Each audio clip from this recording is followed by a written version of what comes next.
Olá, seja bem-vindo, seja bem-vinda ao podcast 45 do Primeiro Tempo. Continuamos aqui na nossa versão remota, nesses tempos de pandemia do coronavírus, e ampliando aqui o nosso leque de entrevistados, né? Sempre procurando trazer pessoas que podem nos ajudar a entender um pouco tudo isso que está acontecendo e mexendo com todos. E, é claro, ouvindo também pessoas que se reinventaram, pessoas que têm histórias legais para compartilhar conosco neste momento.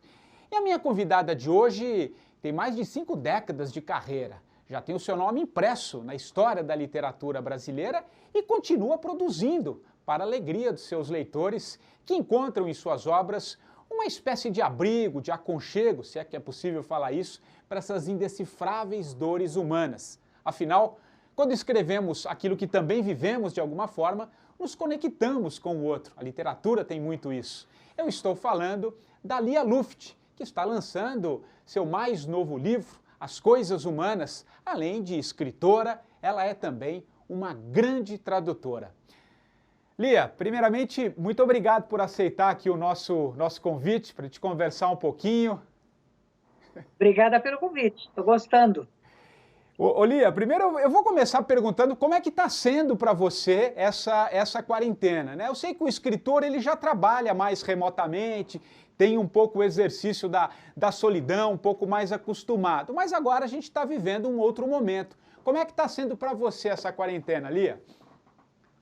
A quarentena em si não está muito difícil, porque como você falou, eu trabalho em casa, saio normalmente muito pouco de casa, gosto da minha casa, meu canto, etc.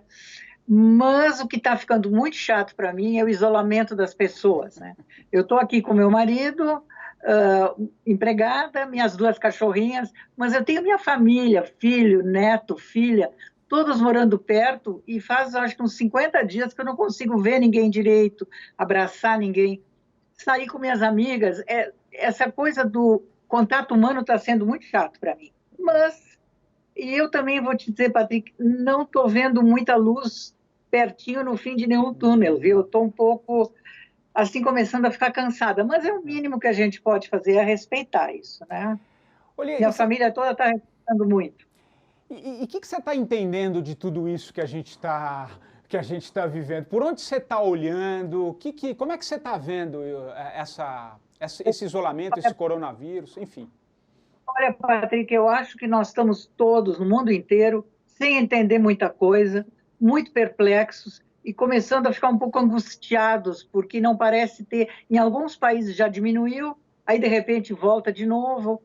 Alguns casos, por exemplo, eu tenho netos que trabalham, estudam na Nova Zelândia, lá foi um espetáculo. A magrinha, aquela primeira-ministra, impôs uma ordem ali, todo mundo obedeceu, um país minúsculo e praticamente não tem mais nada.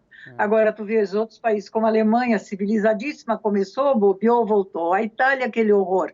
E nós aqui, eu acho que nos falta líder para começar, né? Essa contradição para os brasileiros está sendo muito difícil, porque os cientistas e médicos, eu tenho uma filha médica que também atende, trabalha fantasiada de astronauta, né, na emergência, que dizem o que dizem os cientistas. Faça, como é que eu vou dizer, isolamento social, use máscara, higienize as mãos, blá, blá, blá, blá. Aí nós temos, por outro lado, líderes aí que dizem, não, tudo isso é besteira. Eu acho que para o povo brasileiro está sendo muito ruim, porque a gente que tem um pouco de formação, não sei como chamar, nós podemos ter nossa opinião, mas eu acho que para o grande povo tá muito ruim, viu? Eu acho que está todo mundo meio perdido, meio perplexo. Vejo muita, aqui em Porto Alegre menos, mas vejo na televisão, São Paulo, Rio, Ceará, muita gente sem máscara, aglomeração. Aí um resolve abrir, o outro não. Para, sinceramente, eu acho que está uma confusão. E nós estamos ficando... Porque além da crise sanitária, também tem uma crise política que não precisávamos estar vivendo nesse momento, né? Eu acho que... Essa a gente podia dispensar e tacar da tipo fora. E faz falta, por exemplo, eu te falei, a magrinha, como eu chamo lá, a primeira-ministra da Nova Zelândia, foi pai, deu. E aqui não. Né? As pessoas estão brigando politicamente, crise de autoridade, como eu digo, medindo o pinto com o pinto do outro. Isso, no meio dessa desgraça que está havendo, de ontem para hoje, foram mais de 1000 mortes no Brasil. isso está ficando uma tragédia. É uma tragédia. Lia, a partir disso tudo, independente da crise política e da crise sanitária, eu queria um pouco da sua visão também sobre os efeitos. O que isso... A gente vai sair diferente dessa situação? Você acredita numa transformação dos seres humanos de alguma maneira? Porque assim, a gente está sendo... O que é muito forte nesse processo todo, né? A gente está... A morte foi escancarada na nossa frente, né? A gente sabe que ela existe, né? Você lida com a literatura, você já passou muitos traumas ao longo da sua vida, você sabe muito bem disso, mas parece que agora, da noite para o dia, ela apareceu e todo mundo ficou assustado, né? Como se fosse algo extraordinário. O que você vê a partir dessa questão da morte, do medo que a gente tem com relação a ela? Eu queria te ouvir um pouquinho sobre essas questões que a gente está vivendo também. É muito interessante, Patrick, porque você vê que mesmo entre pessoas conhecidas, etc., tem os que negam completamente, dizem que isso aí é uma coisa de histeria mundial, então há uma negação. Muitos dizem que isso é besteira, é uma gripe mais grave, etc. Agora, de modo geral, temos medo e isso deixa muitas pessoas raivosas. Eu vejo que nas redes sociais as pessoas agora estão se xingando e tal, como era na época das eleições, ou antigamente, por questões políticas, agora estão se xingando por isso. Que cloroquina, não cloroquina, porque vocês estão exagerando, não. Nós estamos mais agressivos porque estamos mais assustados. Por outro lado, o Novo Mundo, eu tenho uma coluna aqui na Zero Hora, no jornal Zero Hora, todo sábado, e acho que foi nesse último que eu ainda escrevi o Novo Mundo, né? Vamos ter um novo mundo? Como será? Eu duvido de duas coisas. Ou nós vamos sair melhores, ou nós vamos sair uns animais ferozes, super... como é que se diz aquilo que odeia o estrangeiro? Né? Xenófobos. Exatamente, xenófobos. Outro dia uma amiga minha estava numa cidadezinha da Serra, placa de carro de Porto Alegre, um sujeito passou e disse, volta para Porto Alegre, não traz doença para minha cidade. Então isso é uma coisa mínima, pequenininha, mas eu acho que no mundo inteiro a xenofobia, contra os chineses, contra isso, os italianos, os não sei o quê, agora o Trump fechou voos do Brasil para os Estados Unidos, e eu não sei se nós vamos sair melhores. De novo, né, Patrick, eu acho que algumas pessoas vão sair mais interiorizadas, mais brandas, mais amorosas, curtindo mais a família, que é obrigada a ficar junto, mas aí tem o outro lado. E tem as pessoas que dizem, puxa, eu nem achava que meu marido fosse uma pessoa tão interessante, ou eu nem sabia que meus filhos podiam ser tão divertidos, por exemplo. E tem outros que estão rosnando, porque estão numa jaula e descobriram que se odeiam. E eu acho que no mundo inteiro vai ser assim. Alguns vão sair melhores e outros vão sair mais loucos do que a gente já está. Eu fico muito intrigada. Hoje de manhã eu conversei longamente com uma amiga queridíssima, Nelly da Pinhon, ela no Rio, eu aqui, e falando que como será esse novo mundo, que eu nem sei se vou alcançar a ver agora. Por exemplo, eu tenho netos e netas que fariam ou vão fazer vestibular. Só para dar um pequeno exemplo, assim tem milhões no mundo inteiro. Qual vai ser o futuro? Vai ter vestibular? Como vão ser as profissões? Como vão ser os relacionamentos humanos? Será que nós vamos voltar a nos abraçar, apertar a mão? Até nessa minha última coluna ainda brinquei no fim. Será que os nossos bebês no futuro já vão nascer mascarados? Isso nem os deuses sabem. Então, eu tenho muitas dúvidas. Vai ser um mundo diferente. E não sei se eu estou com muita vontade, e sou uma pessoa curiosa, de ver esse mundo diferente. Espero que não seja muito ruim, mas é estranho, né? É estranho, nós não saímos mais com nossos amigos. Eu já tenho idade, eu tenho 81 anos e há uns 7 meses sofri um infarto. Então, eu sou considerada de altíssimo risco. Né? Meu médico e minha filha médica ficam de olho em mim. Mas nós vamos voltar a ser pessoas normais ou teremos o chamado novo normal? Isso é possível? A gente não sabe nada, meu filho, isso porque eu acho que nós estamos tão perplexos.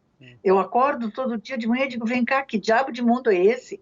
Minha filha mora do lado, ninguém mais vem almoçar em casa, era sempre um ritual. Segunda vem as netas, terça vem os netos, agora somos meu marido e eu.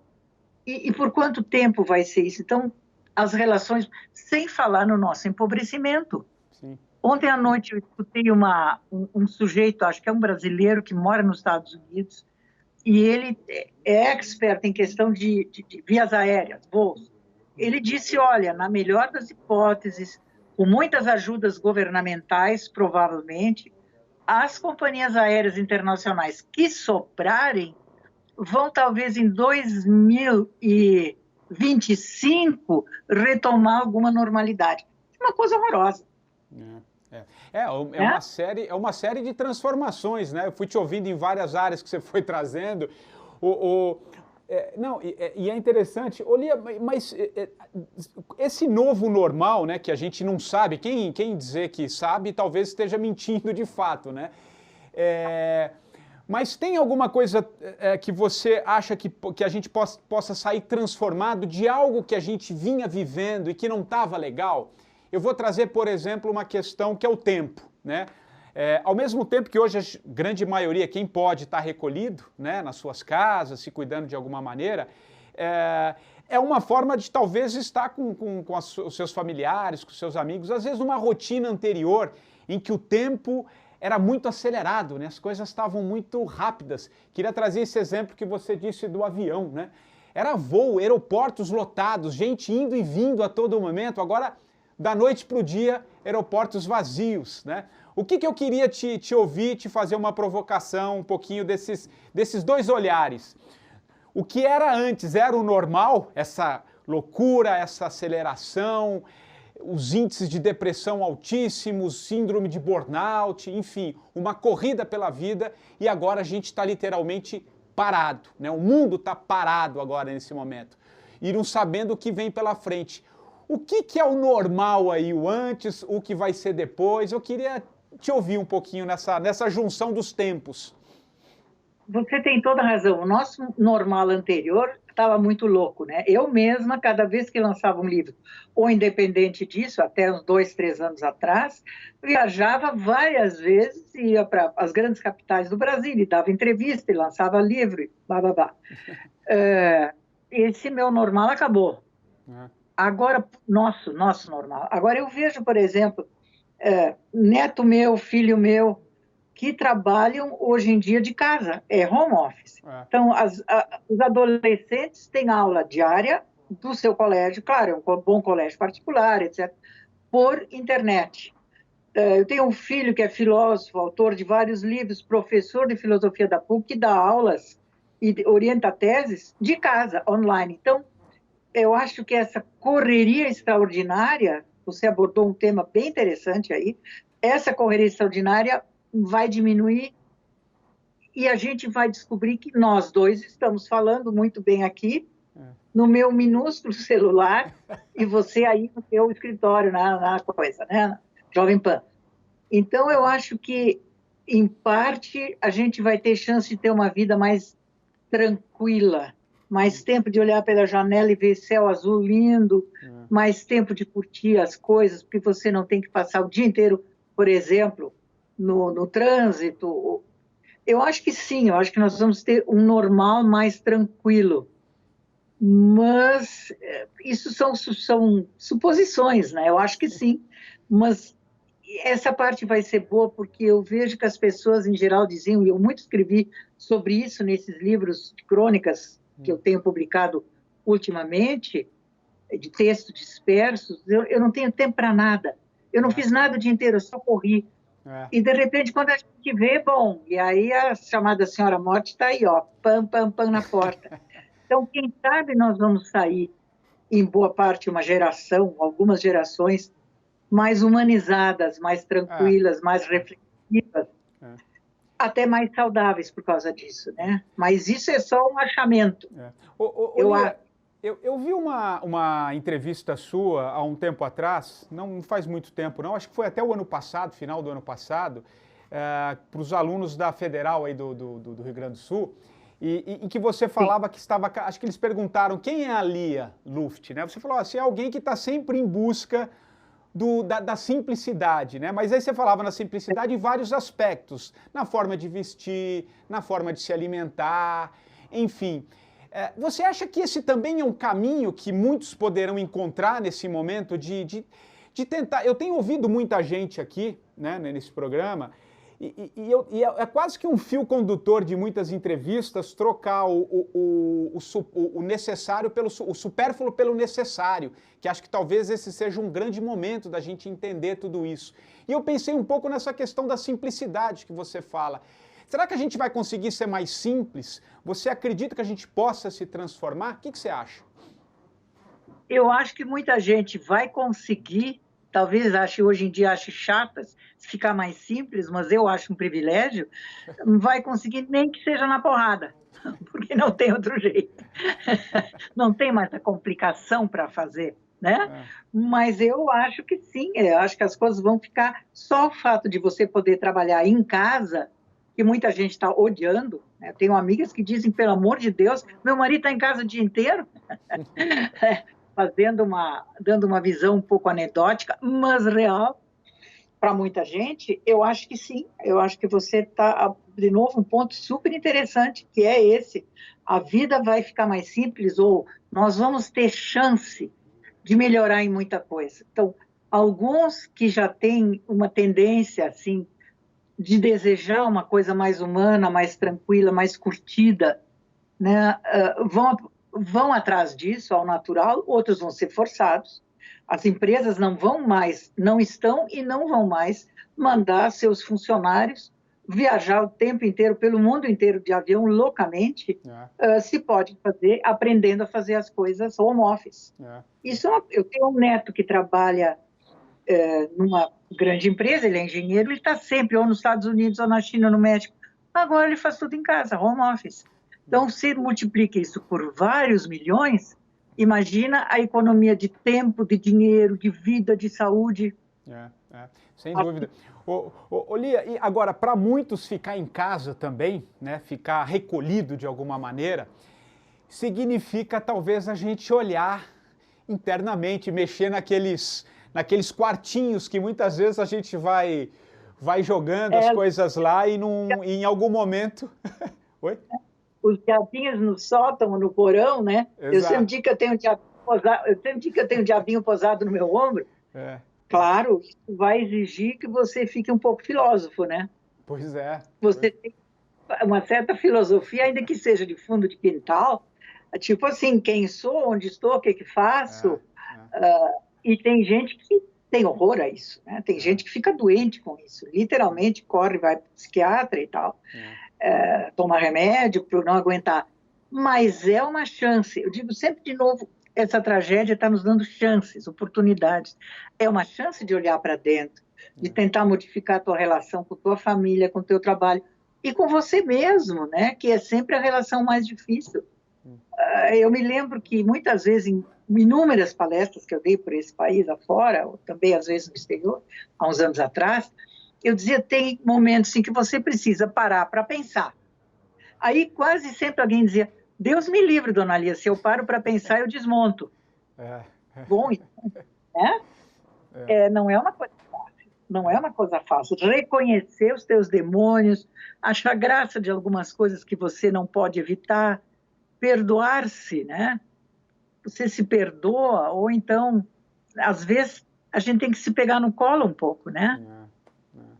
E se reconciliar consigo mesmo, com as suas raivas, suas frustrações, e achar um pouco de graça de si mesmo também, que é muito importante, né?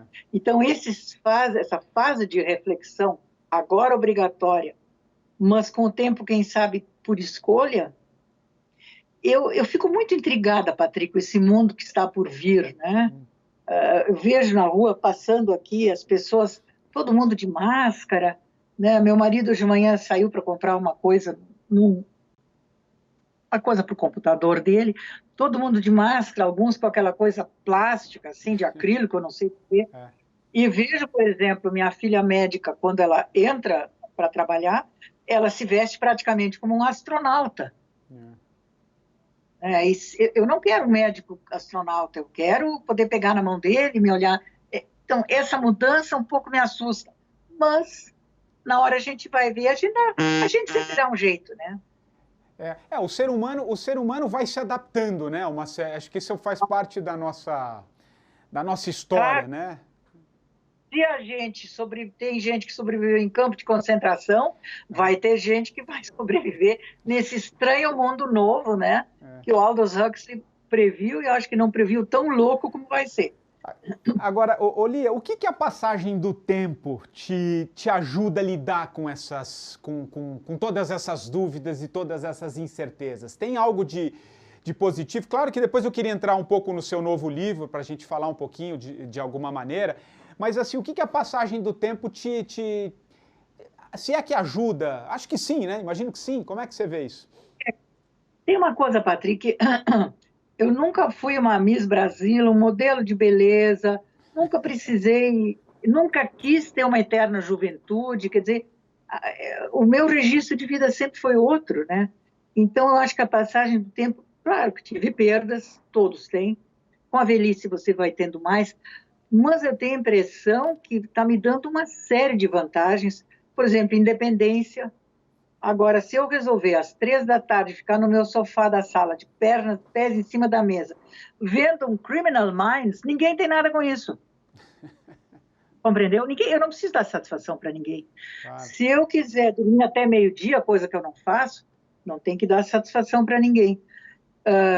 Eu posso ler o que eu quero, eu tenho um hobby que é pintura, eu frequentei muitos anos um ateliê, então eu subo na cobertura do meu apartamento aqui, que é modesto, mas é espaçoso, tem um pequeno ateliê, eu pinto, se eu quiser eu pinto o dia inteiro. A única pessoa que eu dou satisfação é meu marido, chega em casa e nós vamos almoçar, e a gente conversa. Mas eu tenho a impressão que a velhice me deu mais independência e você vai ficando um pouco mais safada no bom sentido. Por exemplo, coisas pelas quais eu arrancaria os cabelos há 20, 30 anos atrás, digamos, crise familiar ou uma coisa assim, você olha e vai se resolver. A gente vai ficando... Eu acho que a grande questão é não ficar rabugento. Né? Já que eu vou ficando velha, estou isso, estou aquilo, posso ter algumas manias, mas, pelo amor de Deus, conserve o bom humor. Então, uma hora eu digo, quando às vezes uma das minhas netas, você é uma avó, tu é uma avó muito divertida. E eu acho uma hora, alguém pode... Primeiro que eu falo palavrão, elas acham uma graça enorme. Tem os palavrões meio inocentes. E eu acho graça das coisas ainda. E eu acho que isso é que preserva entre nós, entre mim e os jovens da casa, uma coisa engraçada, né? Uma coisa divertida, mas quando precisa uma coisa séria, sabem, a Granny, como eles chamam, a Granny está sempre aqui para vocês. Mas eu acho que muito facilmente a gente vai se amargurando, né? E vai ficando chato. Então, muitos velhos estão sozinhos, não é porque a família não presta, é porque eles são muito chatos. Ou não é verdade? Não, eu acho que... Você sabe que você tocou num ponto que eu acho que é isso, né? A gente tem que estar sempre buscando um pouco esse olhar, né? A gente tem que... Eu acho que ficar rabugento, assim, eu sempre falo com a minha esposa, eu falo, olha, que eu consiga chegar à idade que eu chegar, mas que eu consiga chegar pelo menos com humor, sem ser rabugento, sem... Eu sei que cada um, né, Lia, tem a sua história, eu acho que cada um tem suas dores, tem suas alegrias, mas, por exemplo, falando contigo, também é um incentivo para isso, porque você também tem muitas histórias de dores e de perdas, né? Enfim, mas está aí, a gente está aqui, você com 81 anos, com um pequeno celular, entendendo um pouco a tecnologia, eu aqui em São Paulo, enfim, tem algo de muito rico, de muito vivo, independente do que você passou, do que eu passei, de que outros tantos passam, né? A vida é sempre agora, né, Patrick? A vida é agora. Claro que o passado, mas eu considero o passado como um acúmulo de tesouros, mesmo as pessoas que eu amei. Eu fiquei viúva a primeira vez aos 49 anos. Segunda vez, 57 anos. Perdi um filho há 2 anos e pouco, filho adorado.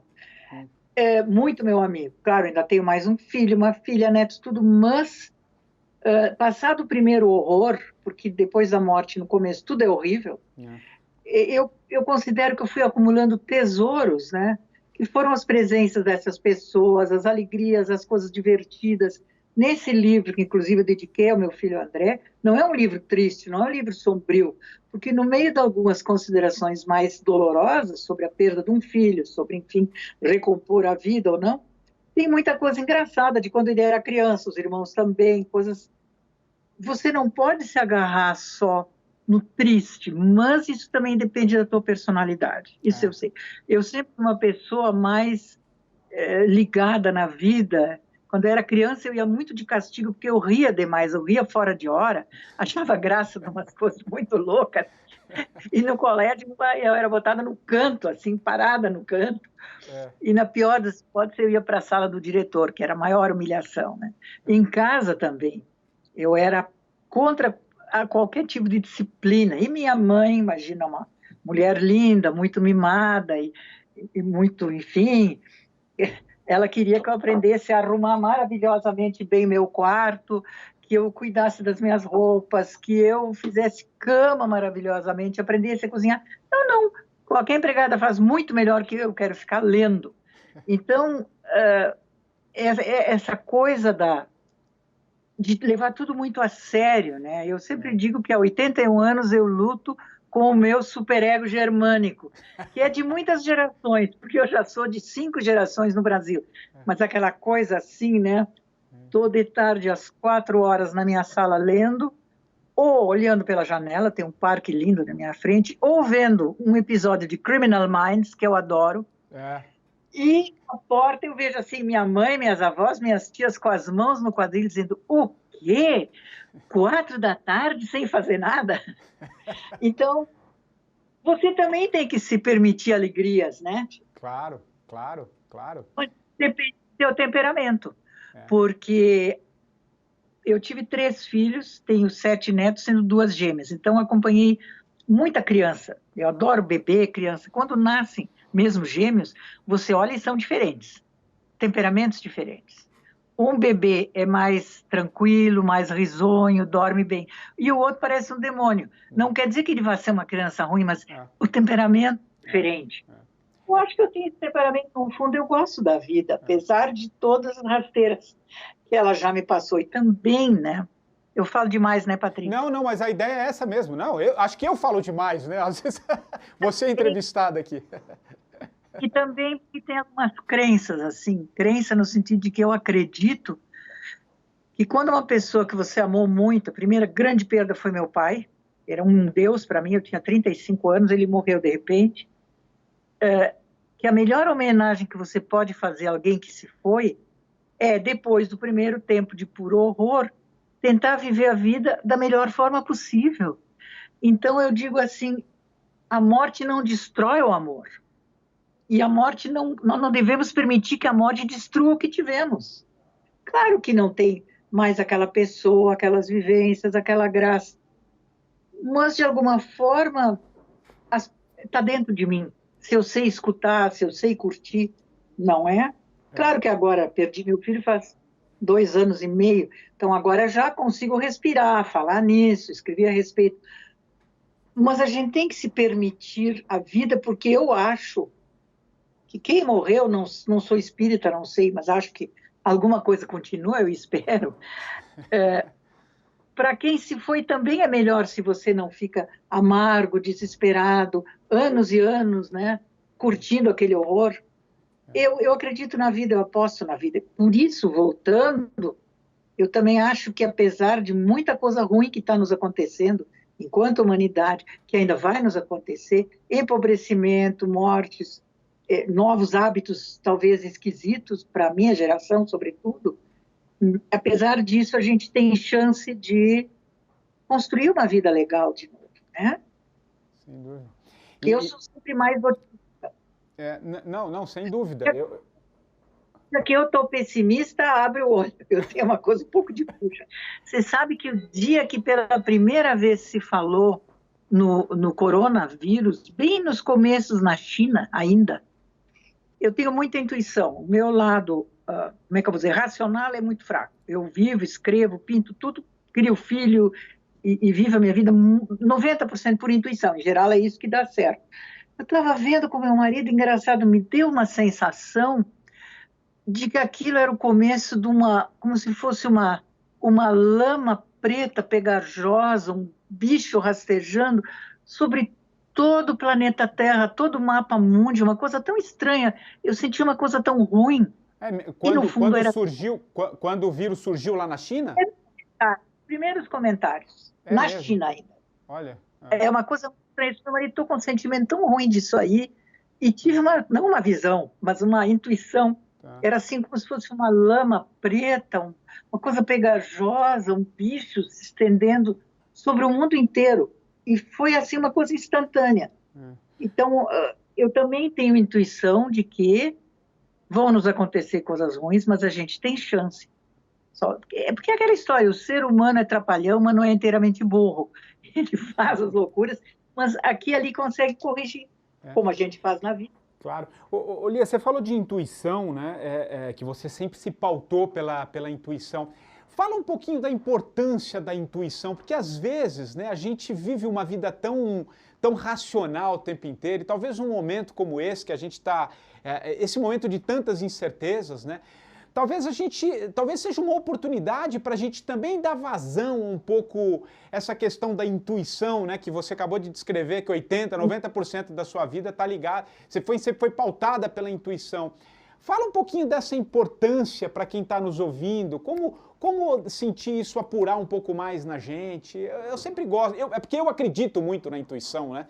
E acho que vindo de você é legal. Toda vez na minha vida em que eu tentei ser muito racional, mesmo na vida profissional, eu fiz mestrado de pedagogia, fiz mestrado de linguística, depois mestrado de literatura, fiz dissertações de mestrado, fui professora de linguística por 10 anos. Nunca fui além da mediocridade. O pessoal diz, foi uma professora maravilhosa. Mentira. É porque eu sou bem conhecida, o pessoal diz, não é verdade.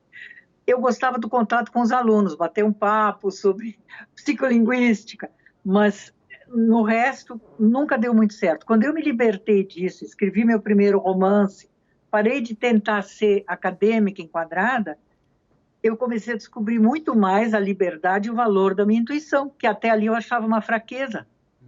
Eu achava uma fraqueza. Eu fui descobrindo isso, uma coisa que a idade vai te dando mais esperteza, se você se permite, que a minha intuição funciona bastante bem, é o que funciona melhor em mim. Então, muitas vezes as pessoas me perguntam, como eu já tenho uma certa idade, experiência, a gente fica uma espécie de velha sábia, pessoas às vezes vêm fazer confidência, ou escrevem, ou me conhecem, e quase sempre, quando tem uma grande dúvida, eu digo, segue o teu coração.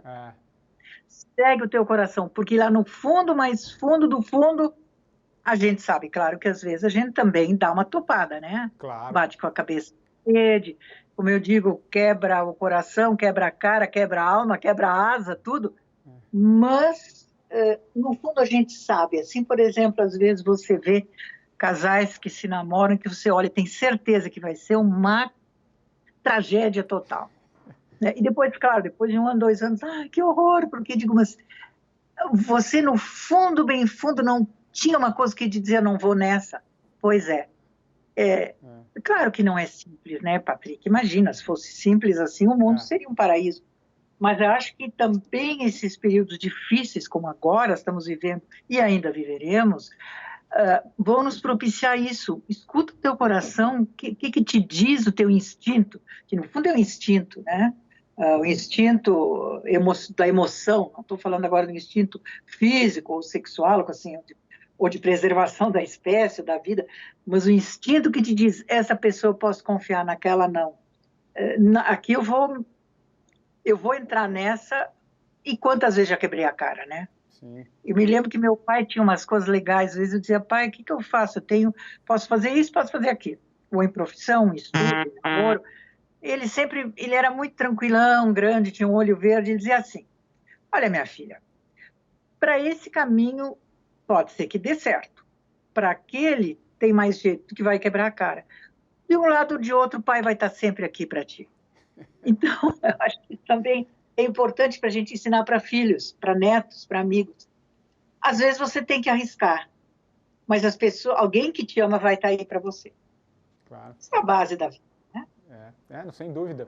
E os caminhos, né? A gente, às vezes a gente vai para uma linha, às vezes as coisas acontecem, a gente é uma oportunidade de voltar para um outro caminho. Acho que é sempre, a vida eu gosto muito de um dos seus livros, né? Que é o Perdas e Ganhos, de alguma maneira, porque tem um pouco de tudo isso da vida, né? A gente ganha aqui, a gente perde ali, mas na verdade a essência a gente está sempre... Você falou, acho que em algum momento aqui da nossa fala, de olhar um pouco para o passado, a gente sempre...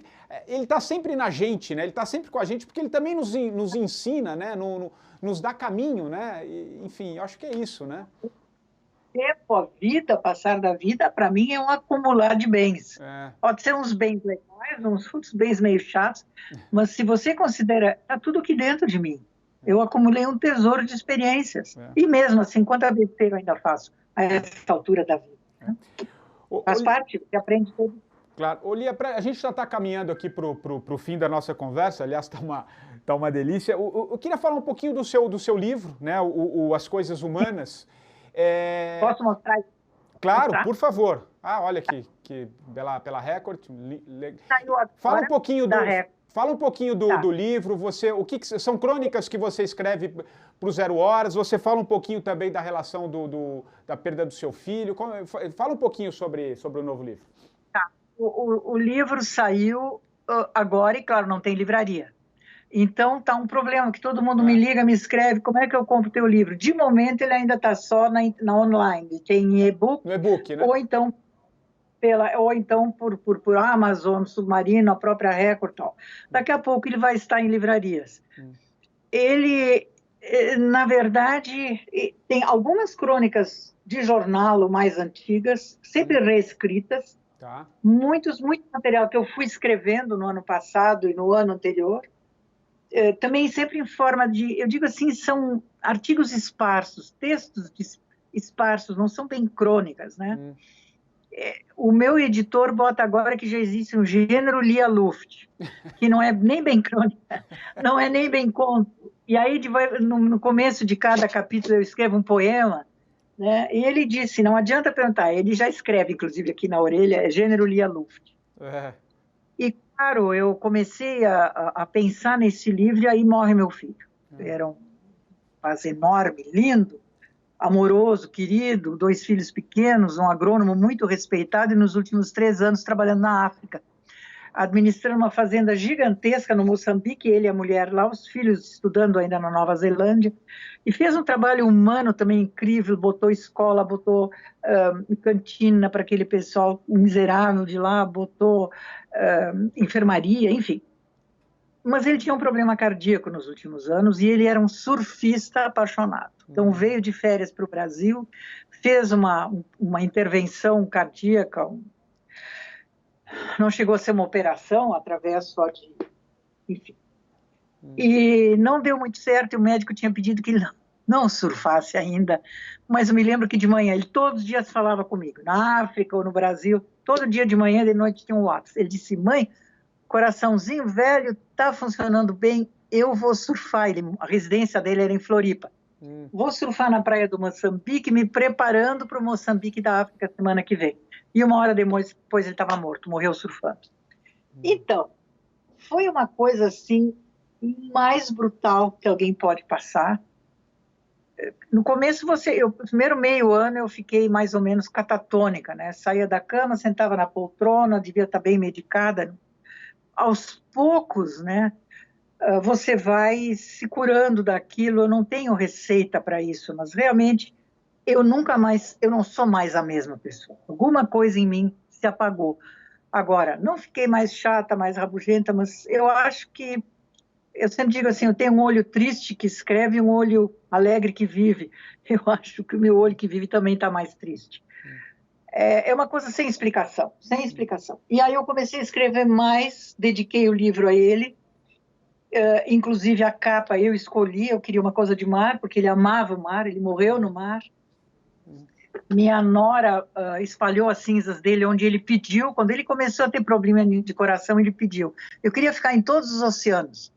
Então, ela botou uma parte da cinza aqui na praia de Torres, onde ele era criança, a praia acho que, não sei qual das praias de Floripa que ele gostava, no Moçambique um riozinho que tinha, e na Nova Zelândia um lugar de mar que ele adorava. Então, com o tempo você vai, como é que eu vou te dizer, é como se ele tivesse nascido de novo, mas nasceu para dentro de mim. Ele está aqui comigo, ele está comigo. Não tenho visões dele, nada disso, mas agora é muito difícil, é muito difícil.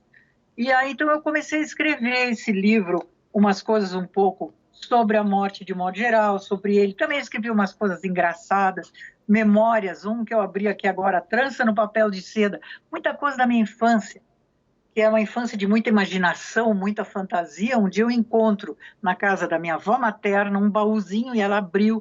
Tinha fantasias de carnaval da minha mãe, minhas tias, crianças, e tinha um pacote no papel de seda, uma trança enorme de cabelo grosso, castanho lindo, a trança de cabelo da minha mãe quando era menina. Eu escrevi um artigo sobre isso. E um pouquinho eu acho que eu acabei, Patrick, com os anos, o meu leitor foi ficando meu amigo imaginário. Eu escrevo falando com o meu leitor. Por isso também que eu peguei esse jeito novo que tem, por exemplo, no O Tempo é um Rio que Corre. Começou um pouco com Perto, mais tarde o Rio do Meio. O Tempo é um Rio que Corre. O Tigre na Sombra já é um romance, mas depois eu escrevi A Casa Inventada. A Casa Inventada é um livro que eu gosto muito, saiu na véspera da morte do meu filho. Aí eu, claro, cancelamos tudo e o livro existe, A Casa Inventada, onde eu escrevo que a vida é como uma casa, tem uma escadinha, uma porta que você espia, tem o quarto das crianças, no fim tem o pátio, enfim, né? O sótão, o porão dos fantasmas. E então agora saiu esse aqui, que eu espero que ele tenha uma vida legal, que a gente tenha livrarias e que as pessoas todas possam comprar pela internet, chegue logo, está demorando. Então ele é um livro já nesse sentido. E ele não é um livro sem esperança. Também não falo só sobre a morte. Ele é um livro... E tem uma coisa muito interessante que eu estava te ouvindo aqui, que eu acho muito, eu acho que pelo menos a sensação que me passa, a gente estava falando um pouco de intuição, né? Eu também gosto um pouco tento seguir ao máximo isso. Quando você traz essa capa, né, que você fala da paixão do André pelo mar, pela água, a água sempre é movimento, né? Você jamais pisa no mesmo rio, no mesmo mar, né? Tá sempre em movimento, né? Eu acho interessante isso. Tenho desde criança um ritual de gaúcho é passar uma parte do verão na praia. Hoje a gente já tem apartamento, vai toda hora, etc. Mas quando eu era menina, janeiro e fevereiro, a gente era longe, a gente ia para a praia de Torres, onde meus filhos também passavam os verões, etc. Então o mar é uma coisa muito fascinante. Em todos os meus livros eu escrevo sobre o mar. E quase todas as telas que eu pinto tem mar, água, mar. E então é muito estranho, porque, claro, que no começo eu achava um porco, me dizia, ele morreu fazendo o que ele gosta, morreu no mar. Vão todos para o diabo que os carregam, mas com o tempo você vai encontrando alguns consolos, algum sentido. E quando eu vejo hoje, né, meu filho, através da minha filha médica, também tenho mais relatos, as pessoas que estão com esse vírus mais grave, tem um amigo que eu adoro no Rio, Sérgio Bermudes, meu irmão, meu advogado, meu irmão, acho que 5 semanas já entubado. Eu penso assim, o meu filho morreu inteiro, lindo, bonito, no mar. Mas é muito duro, viu? É muito duro. Agora, você vai ficando mais filósofa também. Vai pensando mais, né? É estranho. Ou não, eu não sei. Acho que não tem muito...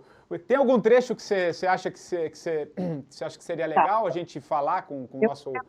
Eu vou ler para você o fim do livro, quer? Claro, será um prazer. E aí terminamos? Aí quer terminamos. Mais um pouquinho? Terminamos. O fim do livro. Nossos medos, nossas lembranças boas, nossa alegria também. Começamos a nos salvar, aliás, quando conseguimos comentar alguma memória engraçada e rir. Ao menos sorrir. Porém, a morte nos deixa uma dádiva. Vontade de sermos melhores, de cuidar mais dos outros ou de nós mesmos. E se conseguirmos ficar muito quietos, quem sabe agora a gente já escute, mesmo sem escutar, algo como um rumor de mar ou folhas do lado de lá, onde vida e morte, claro e escuro, realidade e imaginação se entrelaçam, se fundem, se ocultam e se desvendam. Para nós, amadores da vida, indagar é melhor do que entender. O consolo talvez seja que nada faz muito sentido, porque se uma parte de viver são escolhas, a outra parte é milagre dos deuses. No fim, tudo estará apaziguado. Haverá um fechar de pálpebras, um esquecimento. Não haverá mais começo, nem fim, nem pensamento, porque será supérfluo. Tudo será intuição. E não haverá mais palavras.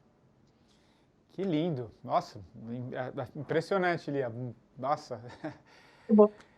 Obrigado. Acho que, enfim, acho que tá de bom tamanho, acho que valeu muito esse papo. Acho que tem muito aprendizado, acho que tem muito disso tudo que a gente falou aqui de vida e que possamos sair, né?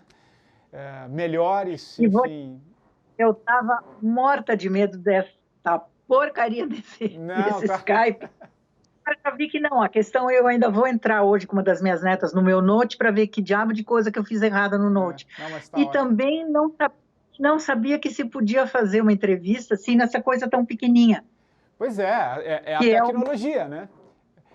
É o meu celular, eu tenho tudo, a minha vida no meu celular. Então agora também posso fazer isso aí.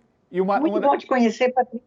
Estava com muito medo, eu disse. Estava com muito medo, digo, mas esse rapaz vai achar que eu sou uma velha chata, louca, que não sei nem lidar com os caios.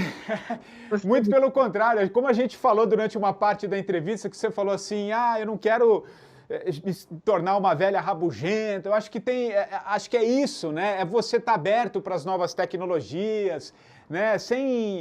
Eu acho que isso é legal, isso é uma forma da gente não parar, né? A gente seguir, né? Fui talvez dos primeiros escritores brasileiros a usar computador. Há 20 e tantos anos atrás, quando começou a aparecer, porque eu traduzia feito uma escrava, branca, louca. Então, o computador facilitou meu trabalho maravilhosamente. E depois, os meus próprios livros, eu me lembro que eu escrevi um romance chamado A Sentinela, em 93, 94, e o nome da personagem principal era Teresa.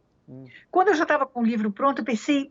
Eu releio 1000 vezes, pensei, mas ela é uma mulher frágil, eu queria um nome mais frágil. Aí pensei, vou chamar ela de Nora.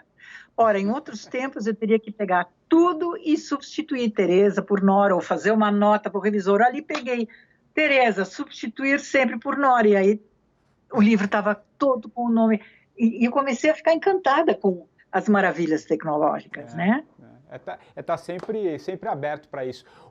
Lia, a gente esqueceu só da música. Que música que você gostaria de encerrar essa nossa conversa? Tem muito significado para mim, não vou explicar porquê, é uma coisa antiga, que é uma canção do Chico Buarque, chama-se Todo Sentimento. Todo Sentimento. É uma música que até hoje arrepia os cabelinhos da nuca. E é com ela que a gente vai encerrar, então, a nossa conversa. Faz parte de uma parte da minha história bastante antiga, mas até hoje, cada vez que eu escuto, ela me diz muito. Todo Sentimento, é coisa maravilhosa. Lia, muito obrigado pela atenção, por compartilhar conosco um pouquinho a sua história, o seu olhar, os seus pensamentos, as suas alegrias, os seus dramas. Acho que isso é um pouco a vida. Muito obrigado, viu?